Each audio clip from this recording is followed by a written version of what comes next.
Hello.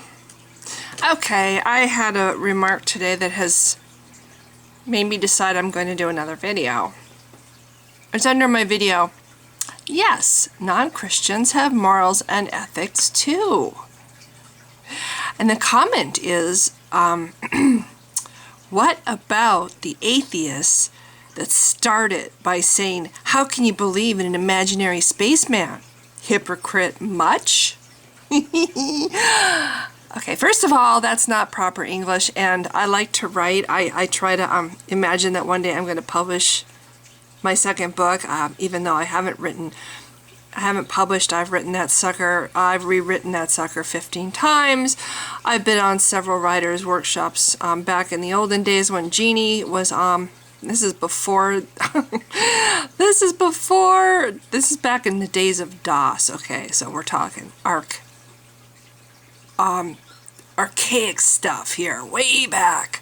We used to have to press a button and the machine would have been programmed to go online and retrieve information and then go offline, and you would read it offline.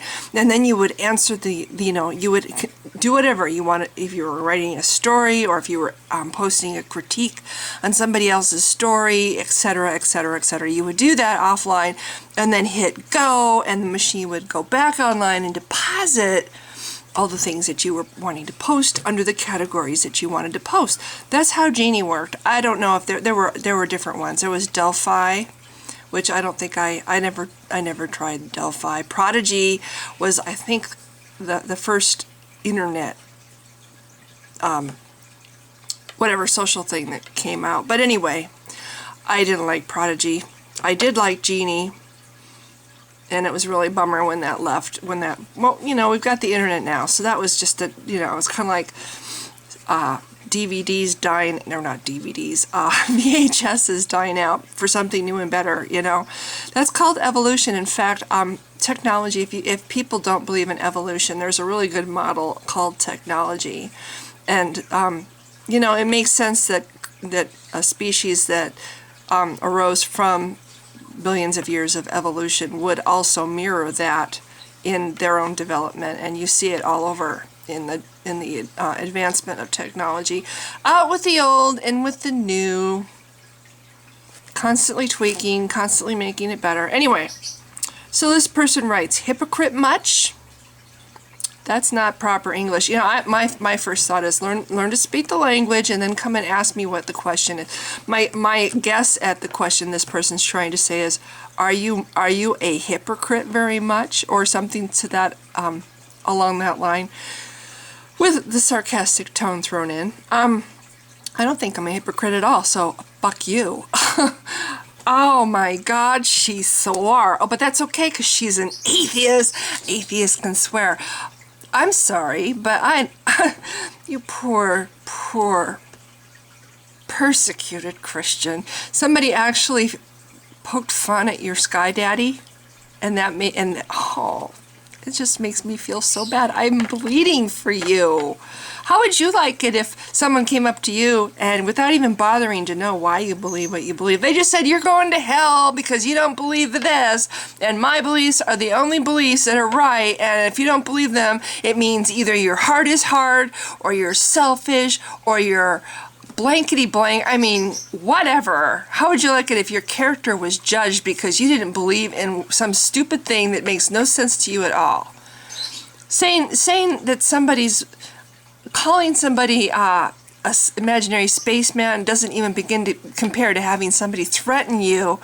You're going to hell. You're going to burn forever because you don't believe what I believe.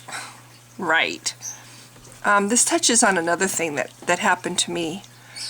A really nice guy. I don't want to say too much because he's a really, really nice guy. He's one of the few Christians I know that actually lives he lives what he believes. He walks the walk. He's absolutely a beautiful spirit. He's a great person. And and he's one of those people that is always praying for me, and he's and I think he's sincere. I think he really wants me to get over this depression and have a happier life. He's a good guy. But he wrote me yesterday and said something along the lines of that I need to forgive these people, and that true forgiveness isn't really possible except through Jesus. And I wrote him back. I didn't mean to be mean or anything, but I said, I don't think that Christians have a monopoly on forgiveness. I'm pretty sure that Hindus and Buddhists and Wiccans and Muslims and, oh my God, even atheists are capable of forgiveness.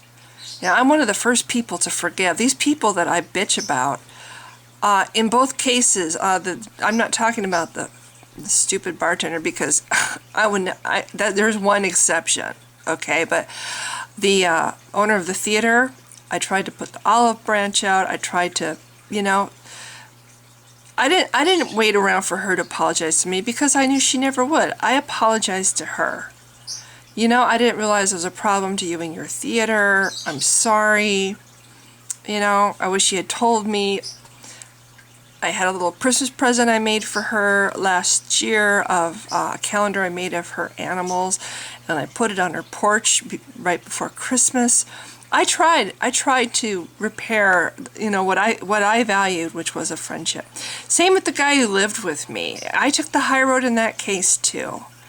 He never once apologized to me for coming into my life and inserting himself into my world and basically saying, here I am, I'm sick, I know you love me, take care of me, which is not exactly what he said, but that's essentially what he did.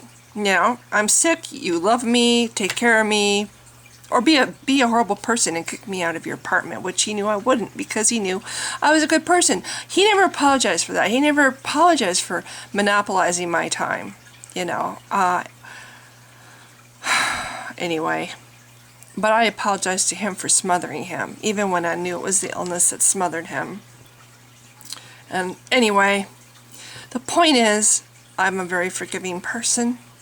And it's kind of like, okay, you don't have to be a Christian to to forgive somebody. You don't have to have Jesus in your heart to forgive somebody, to truly forgive somebody. And that part of his message to me was a little annoying. But anyway, what about the atheist? Okay, whatever. I don't really feel sorry for you, dude. If somebody called your God an imaginary spaceman, here, I'll do him one better. Your God is a genocidal bastard, okay, who went around ordering pregnant women, sliced open with swords, and little babies dashed to pieces on rocks, and children who made fun of a priest torn up by bears. And if you don't believe me, you haven't read your Bible. But your God is I'm sorry. Anybody who needs to have constant praising and to have his ego stroked continuously for all eternity, and basically creates a species of life with the sole purpose of having these people in heaven praising constantly for all of eternity. What the hell? I'm sorry, but this is not a being that, between the mass murder that he commits in the Old Testament and the huge ego, how can anybody think that that's something worth admiration and worship and praise? If that was what our God was up there, if there was a God and that's what it was, I would rather go to hell. I don't worship something that believes in torture. I look at the story of Job and I think it's disgusting. He basically takes one of his little specimens and he tortures it to see how it will react, even though he already knows how it will react. Your God is not, an imaginary spaceman is so not beginning to hit upon what your God is. And I don't give a rat's ass if it hurts your feelings. Try having people constantly telling you that you're lost or that you're going to go to hell, just because you don't think that the genocidal maniac in the Old Testament is a loving God, So that's all. I just wanted to put that out there. And as for hypocrite much, it's not worth really talking about because it's not English. When you know how to speak English, ask me the question. Thanks.